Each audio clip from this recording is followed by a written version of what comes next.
امام مالک آتے تھے، حضرت امام جعفر صادق علیہ السلام خود تکیہ اٹھا کے ان کو دھوتے تھے کہ آپ تکیہ اوپر پیچھے لے کر بیٹھے، مجھے خوشی ہوتی ہے جب آپ آتے۔ بالفرض بالفرض بالفرض کوئی اتنا مقدس خشک مقدس ہے کہ اس کی علماء کے پیچھے نماز نہیں ہوتی، تو آپ کے امام چھٹے حضرت امام جعفر صادق علیہ السلام فرماتے ہیں کہ نجم الحسن صاحب، اگر آپ نے اپنی نماز پڑھ لی ہے، ان لوگوں کی نماز کھڑی ہو جائے تو دوبارہ پڑھ لو ان کے ساتھ۔ ان لوگوں کی نماز کھڑی ہو گئی ہے برادران اہل سنت کی، آپ پڑھ چکے ہیں، وہاں بیٹھے ہوئے بیٹھے نہ رہے، آپ ان کے ساتھ پھر پڑھ لیں۔ تو ان کے ساتھ بھی نماز پڑھنے کا ہمیں حکم دیا گیا ہے۔ جماعت کی اتنی اہمیت ہے، کیوں حکم دیا گیا ہے؟ میل جول ہو آپس میں، یہ نہ ہو کہ یہ شیعہ ہے اس طرف بیٹھا ہے، یہ فلاں ہے اس طرف بیٹھا ہے، نہیں، آپ ان کی جماعت میں شامل ہو جائیں تو ہر نماز میں ان کی آپ شامل ہو سکتے ہیں، تو نماز میں شامل ہو جائیں اور پڑھیں۔ پھر امام جعفر صادق علیہ السلام کا فرمان ہے کہ اگر کوئی صورت ایسی ہو کہ ان کی کوئی موت واقع ہو جائے، سب سے پہلے آپ جائیں۔ کوئی کام کرنا ہے، چٹائیاں بچھانا ہے، فرش بچھانا ہے، غسل کا کرنا ہے، کفن کا کرنا ہے، دوڑیں بھاگیں، تمام انتظامات کریں۔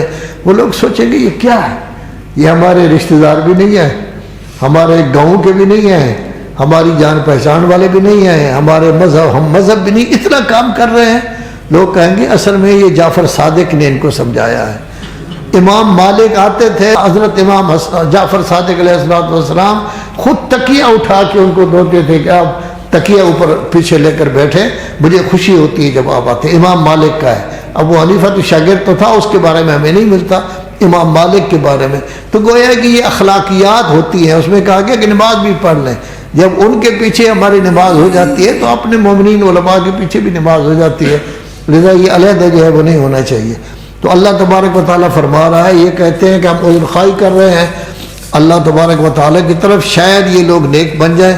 فلما نسوا ما ذکروا بہ، جب جو چیز ان کو یاد دلائی گئی تھی ان کو یہ لوگ بھول گئے۔ انجینا الذین ینہون عن السوء، جو ان یہودیوں کو روکتے تھے غلط کاری نہ کرو، شکار نہ کرو، مچھلیوں کا شکار نہ کرو، ہم نے ان کو نجات دے دی۔ وَأَخَذْنَا الَّذِينَ ظَلَمُوا، اور جو ظالم تھے، غلط کار تھے، اپنا نقصان کر رہے تھے، اللہ کے حکم کی مخالفت کر رہے تھے، سخت ترین عذاب کے ساتھ ہم نے ان کو مواخذہ کیا۔ کیوں؟ بما کانوا یفسقون، اس لیے کہ یہ لوگ بدکار ہو گئے تھے۔ بدکاروں کا ٹھکانہ ولا محالہ کیا ہوتا ہے؟ جہنم ہوتا ہے۔